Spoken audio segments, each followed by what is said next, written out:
Student, আজকে তোমাদের ভৌতবিজ্ঞান পরীক্ষা ছিল। দেখো, শর্ট কোশ্চেনের উত্তরগুলো দেখে নাও, একদম সঠিকভাবে করে দিচ্ছি। 36-এর মধ্যে কত পাচ্ছ দেখে নাও শর্ট কোশ্চেনগুলো। প্রথম দেখো ছিল, কোন প্রকার দর্পণে অসৎ, ছোট ও সমশীর্ষ প্রতিবিম্ব গঠিত হয়? উত্তর হবে উত্তল দর্পণ। তারপর নিচের কোনটির একক মানে তড়িৎ শক্তির একক কোনটি? কিলোওয়াট ডট ঘন্টা। তারপর দেখো, নিচের কোন রশ্মিটির গ্যাসকে আয়নিত করার ক্ষমতা সর্বাধিক? আলফা রশ্মি। ফিউজ তারের বৈশিষ্ট্য কি? উচ্চ রোধ এবং নিম্ন গলনাঙ্ক। আধুনিক দীর্ঘ পর্যায় সারণীতে কয়টি শ্রেণী রয়েছে? 18টি। নিচের কোন যৌগটির সম্পূর্ণ অণু হিসেবে পৃথক অস্তিত্ব নেই? কোথায়? আয়নীয় যৌগ, এখানে কি? NaCl। নিচের কোন অ্যাসিডটি মৃদু তড়িৎ বিশ্লেষ্য? CH3COOH। লঘু সালফিউরিক অ্যাসিড মিশ্রিত পটাশিয়াম ডাইক্রোমেট দ্রবণে H2S চালনা করলে কি রং উৎপন্ন হয়? ওটা কি হবে? সবুজ। নিচের কোন আকরিকটি অ্যালুমিনিয়ামের আকরিক? বক্সাইট। ত্রিবন্ধনীযুক্ত অসম্পৃক্ত হাইড্রোকার্বন কোনটা? Acetylene, C2H2। গ্রিন হাউস গ্যাসটি শনাক্ত করো, কোনটি হবে? জলীয় বাষ্প। এসটিপিতে 22 গ্রাম CO2 এর আয়তন কত? তাহলে 44 গ্রামের হচ্ছে 22.4, তাহলে অর্ধেক 11.2 লিটার। নেক্সট দেখো, 10 গ্রাম ক্যালসিয়াম কার্বনেটকে তীব্র উত্তপ্ত করা হলো, কত গ্রাম ক্যালসিয়াম অক্সাইড পাওয়া যাবে? তাহলে আমরা 100 থেকে পাই কত? 100 থেকে পাই হচ্ছে 56, তাহলে 10 থেকে পাবো 5.6। তাপ পরিবাহিতাঙ্ক নির্ভর করে কার উপর? উপাদানের প্রকৃতির উপর নির্ভর করে। আলোর প্রতিসরণের সময় নিচের কোন রাশিটি অপরিবর্তিত থাকে? কোনটি? কম্পাঙ্ক। তারপর দেখো, আলোকরশ্মির প্রতিসরণের সময় আপতন কোণের কোন মানের জন্য স্নেলের সূত্রটি প্রযোজ্য নয়? অর্থাৎ লম্ব আপতন, অর্থাৎ আপতন কোণ কত হবে? 0 ডিগ্রি। বর্তমানে তড়িৎ বর্তনীতে ফিউজ তারের পরিবর্তে কি ব্যবহার করা হয়? MCB। তারপর দেখো, 220 ভোল্ট 100 ওয়াট বাল্বের রোধ কত? আমরা জানি কি, P সমান V²/R, বা R সমান হবে V²/P। তাহলে কত হবে? 220 গুণিতক 220/100।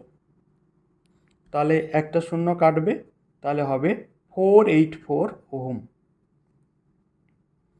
তারপর দেখো, তেজস্ক্রিয়তার SI একক কি? বেকারেল।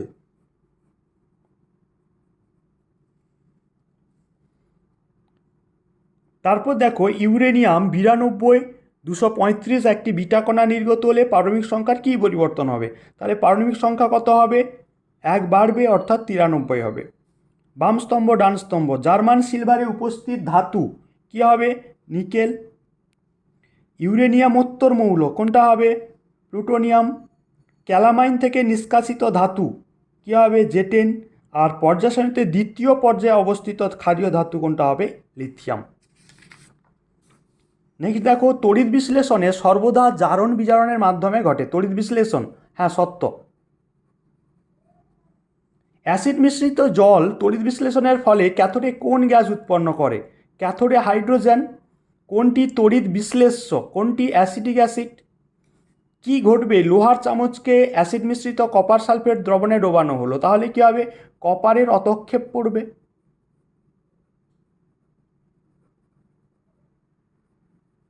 কপারের অধক্ষেপ পড়বে। হেবার পদ্ধতিতে অ্যামোনিয়া প্রস্তুতির জন্য কোন ধাতুটি অনুঘটক হিসেবে ব্যবহার করা হয়? এফি চূর্ণ। পরে দেখো, CaC2+N2 থেকে কি হয়? CaNCN+C। থার্মিট পদ্ধতিতে কোন ধাতু নিষ্কাশিত হয়? কে? Aluminium, manganese, chromium. এর ইউপ্যাক নাম কী হবে? তাহলে দেখো 1 2 3, তাহলে হবে 2 ব্রোমো প্রোপেন।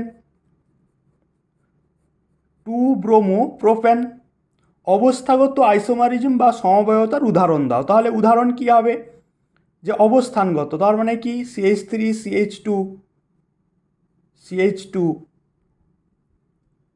OH এবং CH3 CH2 CH, এখানে CH3 আর এখানে OH, এখানে 1 নম্বরে আছে, এখানে 2 নম্বরে আছে। রান্নার পাত্রে আঠাবিহীন প্রলেপ বা ননস্টিক প্রলেপ দেওয়ার জন্য ব্যবহৃত পলিমারের মনোমার, তাহলে কী হবে? Tetrafluoroethylene, tetrafluoroethylene. নেক্সট দেখো, বায়ুমণ্ডলে কোন স্তরে ঝড় বৃষ্টি হয়? ঝড় বৃষ্টি কোথায় হয়? ট্রপোস্ফিয়ার। ট্রপোস্ফিয়ার। ওজোন স্তরের গাঢ়ত্ব কোন এককে প্রকাশ করা হয়? ওজোন স্তরের গাঢ়ত্ব ডবসন একক, ডবসন এককে। রেফ্রিজারেটর থেকে নির্গত গ্রিনহাউস গ্যাসের নাম কি? CFC। নিচের বিবৃতিটি সত্য না মিথ্যা? চার্লসের সূত্র অনুযায়ী -273°C তাপমাত্রায় যে কোনো গ্যাসের আয়তন কী হয়? শূন্য হয়, তাহলে এখানে বলেছে অসীম, তাহলে মিথ্যা।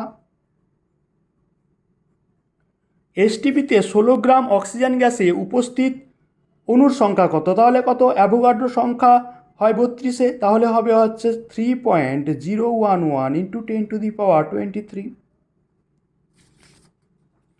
তারপর দেখো, লোহার দৈর্ঘ্য প্রসারণ গুণাঙ্ক এত, আয়তন প্রসারণ গুণাঙ্ক কত হবে? আমরা জানি কি গামা সমান 3α। তাহলে দেখো 1.2 × 3.6, তাহলে সত্য। এটি কোন ভৌত রাশির একক? তাপীয় রোধ। বিবর্ধক কাঁচ রূপে কোন ধরনের লেন্স ব্যবহার করা হয়? উত্তল। তাহলে দেখো 36 নম্বরের মধ্যে তোমরা কতটা ঠিক করতে পেরেছো দেখো, পরবর্তী ভিডিওতে আমি অঙ্কগুলো করে দেখাচ্ছি। Thank you.